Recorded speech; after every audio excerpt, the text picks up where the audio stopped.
շատ լավ։ Նախ ողջունում եմ ձեզ, բարև ձեզ, շատ ուրախ եմ ձեզ առողջ տեսնելու այսօր, հարգելի գործընկերներ։ Ուզում ասել, որ այսօր կարող են քննարկել ոչ միայն այս հարցերը, որովհետև սա ընթացիկ հարցեր են, եւ այսպիսի հարցեր մեզ մոտ օրական տասնյակներով ծագում են եւ այդ հարցերին մենք լուծումներ ենք տալիս։ Նաեւ ուզում եմ ավելացնել, որ իմ քաղաքապետ դարձած օրվանից իմ կողմից ամեն քայլ եղել է եւ ուղղված է եղել մեր քաղաքը ազատելու տարբեր տիպի անօրինական շինարարություններից եւ ավելի կանաչ դարձնելու ամեն քայլը եւ այդպես հիմա է, այդպես եղել է մինչեւ այս պահը եւ այդպես էլ շարունակվելու է մինչեւ վերջ, որովհետեւ ես ինքս այդպես եմ մտածում, ես ինքս գտնում եմ, որ Երևանը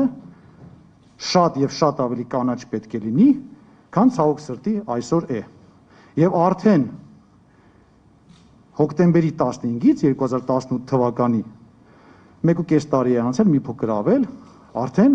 շատ մեծ քայլեր է արվել այդ ուղղությամբ եւ այդ քայլերի մասին դուք բարբերաբար տեղեկանում եք։ Հիմա կարող ենք անդրադառնալ այս թեմային, որի մասին խոսում ենք, այնուհետև այլ թեմաների պատասխաններ կարող ենք ունենալ։ Եվ այսպես, ես կուզենամ մի քիչ ավելի մանրամասն, քանի որ ասում եմ, այսքան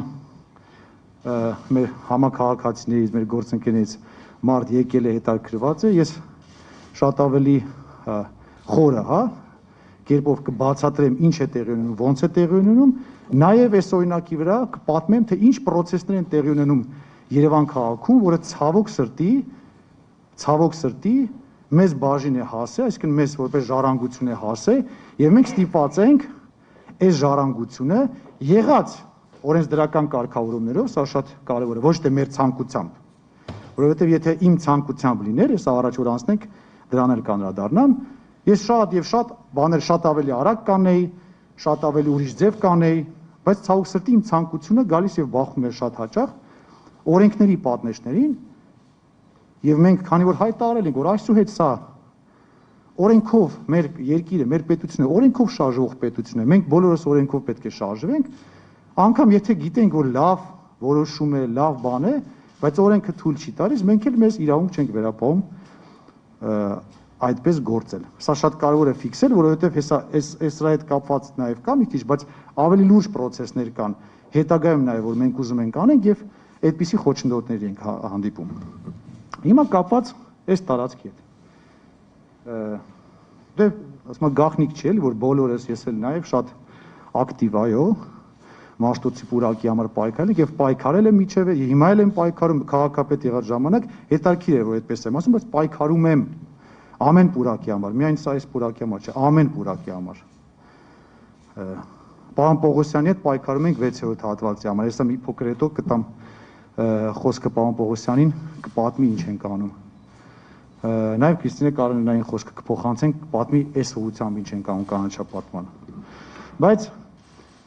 ամենակարևորը որ մենք այն ժամանակ ունեցել ենք հաղթանակ եւ այդ հաղթանակները ես ինչ դարձել եմ քաղաքապետ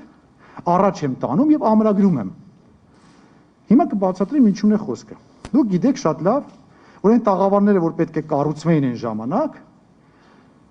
հանրային ճնշմամբ ուղղակի չթողեցին որ պարոն Մարգարյանը թույլ տա որ այդ ամեն ինչը կառուցվի եւ ունեցանք Մաշտոցի պուրակը, բայց կա մի սրճարան, որը այնտեղ միշտ կար, որը ունի 207, որը ուներ, կներեք, այդ շատ կա, 277 քառակուսի մետր, որպես սեփականության իրավունք գրանցված կադաստրով իր սեփականությունը, այսինքն դա անձեռնմխելի է, եւ 17 քառակուսի մետր, որպես սեփականություն, կադաստրում էլի գրանցված սեփականություն որպես տաղավար։ Եվ դա իր սեփականությունն է ընդմիշտ։ Եվ մենք ոչ մի բան չենք կարող անել դրա հետ, ոչ մի բան։ Այդ նույն խնդիրը մենք ունենք նաև օպերայում, դրան էլ կարող ենք անդրադառնալ։ Բացի դրանից, Հայք ինչ հետաքրքիր բան կա։ Դա շատ կարևոր է։ 2018 թվականի մայիսի 16-ին հիշում եք, չէ՞ այդ օրերը։ Մայիսի 16-ին Տարոն Մարգարյանի կողմից ստորագրվում է մի որոշում, որով մինչև այդ 300, եթե չեմ սխալվում, 86 թե 380 քանիս քառակուսի մետր վարձակալությունը դառնում է 1048 քառակուսի մետր վարձակալություն եւ այդ վարձակալությունը ֆիքսում է իր այդ 277 քառակուսի մետր սեփականությունը, այդ վարձակալության հողի մեջ ֆիքսում է 17 քառակուսի մետր իր սեփականությունը, արդեն որպես գույք, սեփական գույք, այդ տարածքում որպես տաղավար, եւ այդ վարձակալությունը միջև 2040 թվականի դեկտեմբերի քանիսը։ Այս որոշմամբ։ Երբ լինում է հեղափոխությունը, երբ գալիս ենք մեր իշխանությունը, այսինքն քաղաքային իշխանության մասն է խոսքը, արդեն սկսում ենք աշխատել, քիչ-քիչ այս բաները, հա, դուրս է գալիս։ Առաջին օրինակ, այդ ամենաառաջիներից այդ դուրս եկավ, կհիշեք, այդ Rich Garden օպերայի տարածքում, որը էլի նույնպես Սամվել Ալեքսանյանինն է, նույն հենց երևի իր անունով չէր, կամ ես արդեն չեմ հիշում, կամ իր բարեկամի, կամ իր, բայց իր հետ առնչվող, որը պետք է գրանցվեր կադաստրում, եւ ես հասցրել եմ ստոպ տամ այդ process-ը եւ այդ որոշումը չեղյալ համարեմ եւ վերադարձնեմ համայնքին։ Նույնը արել եմ այստեղ, հարգելիներս։ Ես այս որոշումը չեղյալ եմ համարել։ Ասեմ ավելին, պայմանավորվածություն ենք ձեր բերել, որ այդ 277 քառակուսի մետր սեփական գույքը եւ 17 քառակուսի մետր սեփական գույքը, որը իրենն է, քանդում ենք, վերացնում ենք սեփականությունը, այսինքն ինքը էլ սեփականատես չի լինելու։ Եվ դրա տեղը տալիս ենք այդ նույն տարածքում, նույն ասած այդ 1000-ի վրա չեն, փոքրիկի վրա, 1000-ը վերացրել եմ ես,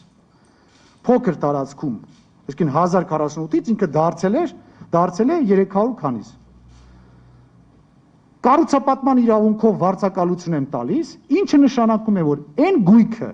որ հիմա ինքը կառուցում է, այդ կառուցապատողը, դա համայնքային գույք է։ Այսինքն դրա գույքի տերը համայնքն է։ Այս տարիները, հա, որ այդ վարձակալությամբ պետք է լինի, ինքը կօգտագործի դա, վարձակալությունը ավարտվելուց անմիջապես հետո դա դառնում է համայնքի գույքը, մերը, քաղաքինը։ Եվ մենք արդեն կորոշենք այն ժամանակ։ Քանդում ենք, կանաչապատում ենք, թե այդ գույքը մենք ենք վարձակալությամբ տալիս ինչ-որ մեկին բարձր արժեքով եւ այդ գումարները ուղղում ենք մի այլ ծրագրերի, այսինքն այդ ժամանակ ով որ լինի քաղաքային իշխանությունը, ով լինի քաղաքապետը, ովքեր լինեն ավականու անդամներ, որոշումը կկայացնեն թե ինչ են անում։ Այսինքն ես այդ իմ որոշմամբ 1048 քառակուսի մետրը դարձել եմ էլի 300 քանի քառակուսի մետր, 277 քառակուսի մետր սեփական գույքը, 17 քառակուսի մետր սեփական գույքը վերացրել եմ սեփականության իրավունքը եւ ֆիզիկապես եւ թղթերով։ Վերացրել եմ սեփականության իրավունքը, քանդել ենք ֆիզիկապես գոյություն չունի։ Տեղը տվել ենք այն կառուցապատման իրավունքը, որով վրեն այդ հողի վրան կառուցվող գույքը դա համայնքի գույքն է։ Սրանից կներեք, որ այսպես եմ ասում, լավ լուծում համայնքի համար անհնար է անելը։ Եթե մենք խոսում ենք օրենքներով, եթե կներեք, չենք խոսում, որ եկեք հայտարարենք, որ այս բառից համար կներեք, բեսպրիձել է, եւ մենք բուլդոզերներով մտնում ենք եւ մարդկանց օրինական գրանցված գույքերը սկսում ենք քանդել։ Հենց օրենքը այդ իրավունքը ինձ տա, առաջինը ես կնստեմ բուլդոզեր։ Բայց քանի օրենքը այդ իրավունքը չի տալիս ինձ, ես օրենքի սահմաններում մաքսիմալը քաղելու եմ այս քաղաքի համար, մաքսիմալը մեր Երևանի համար անելու եմ։ Եվ մոտեցումս միանշանակ նույնն է ամեն ինչի համար։ Հետագա process-ների համար ասեմ, հա, խոսվում էր ծառերի մասին եւ այլն։ Իմ մոտեցումը որ դուք պատկերացնեք ինչպիսին է։ Դիմացը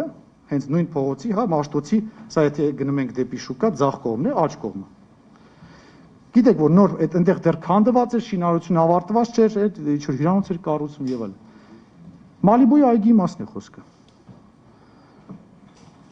Այդ հատվածում երբ որ մենք ճանապարհը արդեն սարքեց, գիտեք, արդեն շինարարություն արեցինք եւ ճանապարհ գցեցինք, որը միացրեց Սարյան փողոցին, չգիտեմ նկատել եք թե չէ, բայց սա շատ կարևոր պատմություն է, որ հասկանաք իմ մոտեցումը ընդհանրապես մեր մոտեցումը։ Այնտեղ ճանապարհի մեջտեղը մի ծառ կա։ Ինքը շատ մի երկու թե երեք կա, բայց մեկը շատ մեջտեղոտ է։ Նրանք էլ են ճանապարհի վրա։ Եվ այդ ծառը բոլոր շինարարները, բոլոր մասնագետները, քաղաքաշինության, շինարարության, մի խոսքով բոլորը ինձ խորհուրդ էին տալիս եւ հորդորում են, որ ծառը պետք է կտրվի, որովհետեւ նա ճանապարհի վրա է։ Ես ասեցի ժողովուրդ, գնացի բոլորին դեմ։ Խնդրեցի մասնագետներին, որ գնահատեն այդ ծառը, ասեցի այդ ծառը կարող է այդտեղից հատվել, հա, կտրվել, միայն այն դեպքում, եթե ինքը արդեն անկենսունակ է։ Մասնագետները գնացին, գնահատեցին, նախ ասեցին, որ ինչ որ հետարքիր եւ յուրահատուկ ծառ է, հասարակ ծառերից չի, եւ ինքը ապրելու պոտենցիալ ունի։ Ինչ արեցինք մենք։ Շրջապատեցինք իրեն, վրան հատուկ նշան մտածեցինք, կներեք ինքը օրինական նշան չի, հա, այդ ճանապարհային ոստիկանությամբ ՃՕ-ով հաստատված։ Ինքը ուղղակի հետարքիր sense քաղաքային նշան ենք մտածել, ծառի նշանը sense բունը, եւ այդ նշանը դրել ենք,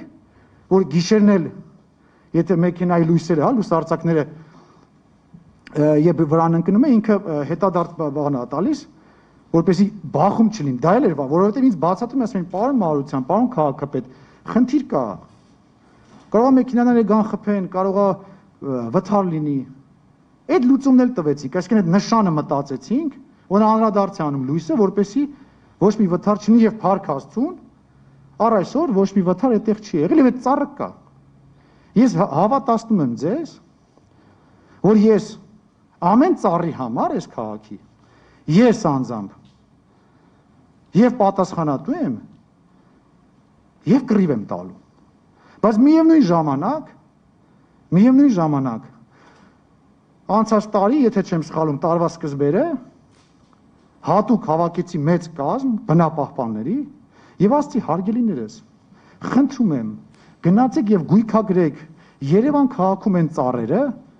որոնք արդեն կենսունակ չեն եւ որոնք պոտենցիալ ունեն ուստի շուռ գալու, ընկնելու մեքենաների վրա, մարդկանց վրա։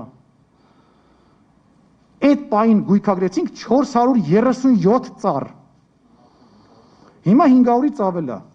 Ես այդ թիվը անգիր հիշում եմ։ Ես ոչ միտեղ չեմ այդ անգիր, ես այնքան տպավորված եմ, որովհետեւ ես այդ ժամանակ դրանով ապրում էի։ 437 ծառ, ասցի հարգելիներս։ Սա շատ կարևոր է, որ մեր հանրությանը մենք պետք է զգուշացնենք, ասենք, ես սիրելի երևանցիներ, ձեր ցավը տանեմ, այո, ծառերը, բայց այդ ծառերը, այս 437 ծառը պոտենցիալ վտանգավոր, նաև մահվան ելքով վտանգ ունեն։ Եվ այս վերջերս մի մեքենայի վրա ծառը շուռ եկել,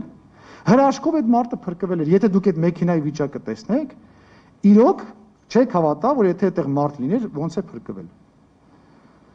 Այդ 437 ծառը գրանցեցինք, ասում անուն ազգանունով։ Եվ սկսեցինք հատիկ առ հատիկ ճիշտ ձևով հատել, զգուշացնելով, վրան կպցնելով, չգիտեմ ինչ անելով, բայց գնալով շատանում են այդ ծառերը, որովհետև գնահատականն է գնում։ Եվ ես ասել եմ, որ գնահատականները ինձ տվեք, համապարփակ։ Գնահատականները ինձ տվեք օբյեկտիվ մի քանի մասնագետի, որ այնպես չլինի, որ մի մասնագետին ինչ որ մեկը ուզենա, հա, կներեք, որ այսպես եմ ասում, ինչ որ լեզու գտնի այդ մասնագետի հետ, եւ դա ինչ որ բան լինի։ Ինչ որ այդտեղ մի փոքր շեղում ունենանք։ Սա շատ կարևոր է իմ մոտեցման մասին, թե ես ինչպես եմ մոտենում ընդհանրապես կանաչ զոնաներին։